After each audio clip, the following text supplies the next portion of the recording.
আসসালামু আলাইকুম ভিউয়ার্স। আজ এই ভিডিওতে আপনাদেরকে দেখাবো হচ্ছে যে দেখেন পায়ের সালোয়ারের পায়ের মুহুরিতে এই ডিজাইনটা আপনারা খুব সহজে, এই যে ডিজাইনটা দেখতেছেন, এই ডিজাইনটা কিভাবে খুব সহজে আপনারা তৈরি করতে পারবেন একটি সালোয়ারের মধ্যে। তো এই কাজটা আজকে আপনাদেরকে দেখাবো। তো তাহলে কথা না বাড়িয়ে কাজটা শুরু করা যাক। তো ভিউয়ার্স দেখেন, আমরা কিন্তু এক্সট্রা কাপড়টা 6.5 ইঞ্চি নিয়ে নিছি।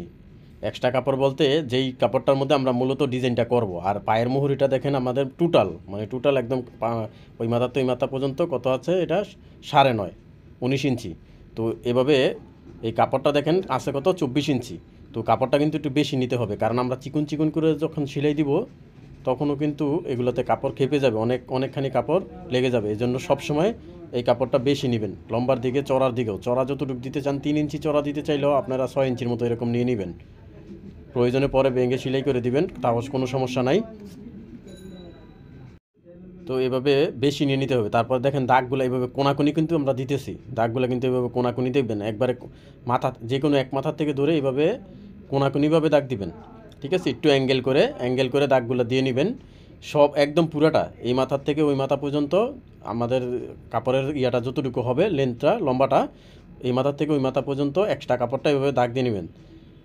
তো আমরা কিন্তু এটা হালকা চোখ নিছি যেন চোখের দাগটা বেশি না বোঝা যায়। তারপরে এর অপর মাথা বলতে আবার ওই পাট না কিন্তু, মানে উল্টা সাইড না কিন্তু, সেম সাইডে যেই সাইডে দাগ দিয়েছেন ওই সাইডেই অপর সাইডে আবার এইভাবে কোনাকুনি করে দাগ দিবেন। দেখেন কীভাবে গড় কিন্তু উঠে যাচ্ছে, দেখেন ডিজাইনটা কিন্তু গড় উঠে যাচ্ছে। এইভাবে গড় করে দাগগুলো দিয়ে নেবেন, তাহলে হয় কি কম বেশি হবে না, যে কোথাও কম কোথাও বেশি এরকম হবে না। আর কোনো দাগ দেওয়ার সময় যদি আপনাদের কম বেশি হয়ে যায়, সেটা সিলানোর সময় আপনারা ম্যানেজ করে নেবেন, দেখে যে এই দাগটা তো কম বেশি আছে, সেটা তাহলে ঠিক হয়ে যাবে। আর সব সময় অবশ্যই কাজ করার সময় আপনারা ধৈর্য সহকারে, যে কোনো কাজ ধৈর্য সহকারে করবেন, একটু সময় নিয়ে করবেন, প্রয়োজনে একটু সময় নিয়ে করবেন। আর দেখেন আমরা কিন্তু আপনাদের জন্য ফ্যান ট্যান বন্ধ করে অনেক কষ্ট করে ভিডিও বানাই। তো অবশ্যই ভিডিওতে লাইক করবেন এবং কি শেয়ার করে দিবেন। তো তারপরে দেখেন সেলাইগুলো এইভাবে কোনাকুনিভাবে যেভাবে দাগগুলো দেওয়া আছে, যে দেখেন এই যে দাগ ধরে যেভাবে দাগগুলো দেওয়া আছে, সেমভাবে আপনারা পুরোটা এইভাবে প্রথমত একটা এইভাবে পুরোটা সেলাই দিয়ে নেবেন, একদম পুরোটার মধ্যে যতগুলো দাগ থাকে। একটু সময় লাগবে ডিজাইনটা করতে, কিন্তু দাগগুলো দিয়ে নিলে আপনাদের 10 মিনিট সময় লাগবে না। কিন্তু দাগ না দিয়ে নিলে বারবার খুলতে হতে পারে, যেন কম বেশির কারণে বারবার খুলতে হতে পারে। আর দাগগুলো দিয়ে নিলে কোনো কম বেশি হবে না, ডিজাইনটা খুব সুন্দরভাবে হয়ে যাবে। তো দেখেন এই যে এইভাবে আপনারা দাগগুলো দিয়ে নিয়ে তারপরে করবেন। তো দেখেন আমরা কিন্তু এটা করে নিছি। তো এখন এই যে হয়ে গেছে আমাদের এটা। তো এখন এর অপর সাইডে যেভাবে আমরা দাগ দিছিলাম কোনাকুনিভাবে, ঠিক আছে, একটা তো এই সাইডে কোনাকুনি আর একটা ওই সাইডে উল্টা সাইডে, মানে যেই সাইডে কোনাকুনি হয়ে গেছে তার অপর সাইডে কোনাকুনি হবে আর কি।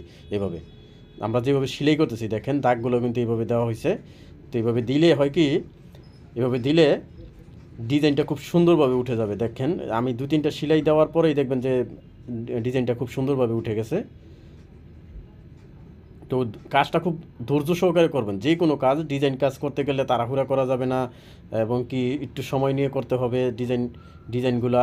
এবং কি প্রয়োজনে আপনারা ভিডিওটা একটু দেখে নেবেন, স্কিপ করে বারবার দেখে নেবেন, প্রয়োজনে স্কিপ করে দেখে নেবেন, ব্যাগে স্কিপ করে দেখে নেবেন যে কীভাবে ধরছি, কীভাবে যে দেখেন ডিজাইনগুলো কিন্তু উঠতেছে, কী সুন্দরভাবে গড়গুলো উঠতেছে। তো চাইলে কিন্তু আপনারা লম্বালম্বি ওইটা দিতে পারেন, ডাবল করে লম্বালম্বিভাবে জোড়া দিতে পারেন, অথবা উপরে বসায়ও দিতে পারেন, সেটা আপনারা দেখাবো। আমাদেরটা এই যে দেখেন কি সুন্দরভাবে ডিজাইনটা কিন্তু উঠে গেছে। তো আপনারা এইভাবে করে নেবেন। এটা আয়রন তার ডলা দিলে আরও সুন্দরভাবে ফিনিশিংভাবে এটা বসে যাবে, তা দেখতে আরও সুন্দর লাগবে। তো এখন আমরা দেখেন এটা হচ্ছে উল্টা সাইড সালোয়ারটার, আর সালোয়ারটা কিন্তু প্যান্ট সালোয়ার প্লাজোতেও দিতে পারেন, কিন্তু প্লাজোতে ঘিরের মধ্যে সুন্দর লাগবে না, কিন্তু প্যান্ট সালোয়ারে দিবেন। তো উল্টা সাইড থেকে দেখেন কীভাবে ধরছি, উল্টা সাইড থেকে এটা বাউ সাইডে চলে যাবে আর কি। এভাবে সেলাই করে নেবেন উল্টা সাইডে। এটা কিন্তু উল্টা সাইডটা সালোয়ারের উল্টা সাইড। আর আমরা ইয়াটা কোন সাইডে ধরছি দেখেন, এই যেভাবে যেন উল্টা সাইড থেকে বাউ সাইডে চলে যায়, ডিজাইনটা যেন আমাদের বাউ পাটে যায়, এভাবে দেখে নিতে হবে। তো এখন আমরা যেটা করবো, একটা চাপ সেলাই, এভাবে কাপড়টা সরাই নিয়ে এভাবে একটা চাপ সেলাই দিয়ে নিব। এটা দিলে হয় কি, আরেকটা চাপ সেলাই দেওয়ার পরে এই কাপড়টার মুভ করতে পারে না, মানে ভিতরে কাপড়টা আর সরে আসতে পারে না, সেজন্য এই চাপ সেলাইটা দেওয়া। তো অবশ্যই এই চাপ সেলাইটা আপনারা দিয়ে নেবেন। তো এখন হচ্ছে এই যে দেখেন উল্টা সাইড থেকে বাউ সাইডে আমরা নিয়ে আসলাম এটাকে, উল্টা সাইড থেকে বাউ সাইডে নিয়ে আসার পরে একদম মাথার মধ্যে একদম মুখে একটা সেলাই দিতে হবে, একদম মুখে। এটা যেন আবার সেলাই যেন বাইরে না পড়ে যায় ইয়া না হয়, এরকম যেন না হয়। একদম মুখে মুখে একটা সেলাই দিতে হবে, মুখে মুখে সেলাইটা আপনারা এইভাবে দিয়ে নেবেন। একটু সময় লাগুক, যে কোনো কাজ একটু সময় লাগুক, ধৈর্য সহকারে করবেন আপনারা, তাহলে শিখে যাবেন। তাড়াহুড়া না করে অথবা ভয় না পেয়ে যে না এটা হবে কি না, ইনশাল্লাহ হবে, যেই কোনো কাজ হবে। আপনারা ভিডিওটা দেখে এভাবে আস্তে আস্তে, তারপরে আমাদের চড়াটা হচ্ছে 4 ইঞ্চি। তো আপনারা কত ইঞ্চি দিতে চান, যদি 3 ইঞ্চি দিতে চান 3 ইঞ্চি দিতে পারেন, 5 ইঞ্চি দিতে চাইলে 5 ইঞ্চি দিতে পারেন, সেটা কাপড়ের চড়াটা আরও বেশি রাখতে হবে। তো এটা আমাদেরটা হচ্ছে আমরা 4 ইঞ্চি চড়া দিব। তো 4 ইঞ্চি চড়া দিয়ে এখানে একটা চাপ সেলাই দিয়ে নিব, একদম এটারও মুখে মুখে হবে। এটা কিন্তু লম্বালম্বি না, এটা কিন্তু উপরে বসাই দিলাম আমরা, এই ডিজাইনটা হলো উপরে বসাই দিলাম, লম্বালম্বি না কিন্তু। তো এখানে মেপে নেবেন, মেপে নেওয়া কিন্তু ভালো, কম বেশি হলে কিন্তু দেখতে খারাপ লাগবে, যেহেতু পায়ের মুহুরিতে দেখা যাবে ডিজাইনটা খুব সুন্দর দেখা যায়। তো এটা কিন্তু কম বেশি হইলে, আর এই কাজ হচ্ছে কি, আপনারা যারাই শিখতে আছেন বা শিখতে চাচ্ছেন, এই টেইলার্সের কাজ হলো কি, আপনারা যদি 1 সুতা সেলাইও বাঁকা করেন, তাহলে এটা নর্মাল মানুষও দেখে বুঝতে পারবে যে না সেলাইটা বাঁকা হয়েছে, আপনার ভুল ধরতে পারবে। এটা এমন একটা কাজ, ধৈর্যের কাজ, ঠিক আছে, ধৈর্য সহকারে আপনাদের করতে হবে, খুব ধৈর্য সহকারে করতে হবে। এই যে দেখেন আমাদের এটা কিন্তু হয়ে গেছে, আয়রনদার ডলাটা দিলে একদম সুন্দরভাবে বসে যাবে। তো এখন আমাদের যেটা করতে হবে, পায়ের মুহুরি মাপ অনুযায়ী, তো আমাদের এটা একটু মুহুরি বেশি, এটা হচ্ছে 17 ইঞ্চি, 8 দুগুণে 16, 8.5, 17। তো আপনারা কিন্তু আপনাদের পায়ের মুহুরি অনুযায়ী, প্যান্ট সালোয়ার হলে 5 অথবা 6 হতে পারে, মানে 11 অথবা 12, দুঃখিত 5.5 অথবা 6 হতে পারে। তো এইভাবে সেলাইটা দিয়ে নেবেন আপনারা। তো দেখেন হাইয়ের এখানে এভাবে রাউন্ড করে যাবেন, হাইয়ের এখানে কিন্তু লম্বালম্বি করা যাবে না, যদি এটাতে কলি আছে। আর এই ছোটো কলির ভিডিও যদি আপনারা দেখতে চান, আমাদের চ্যানেলে দেওয়া আছে, অথবা ডেসক্রিপশন বক্সে লিঙ্ক দেওয়া আছে, ছোটো কলি কেন, কীভাবে কাটতে হয়, কেন দিতে হয়।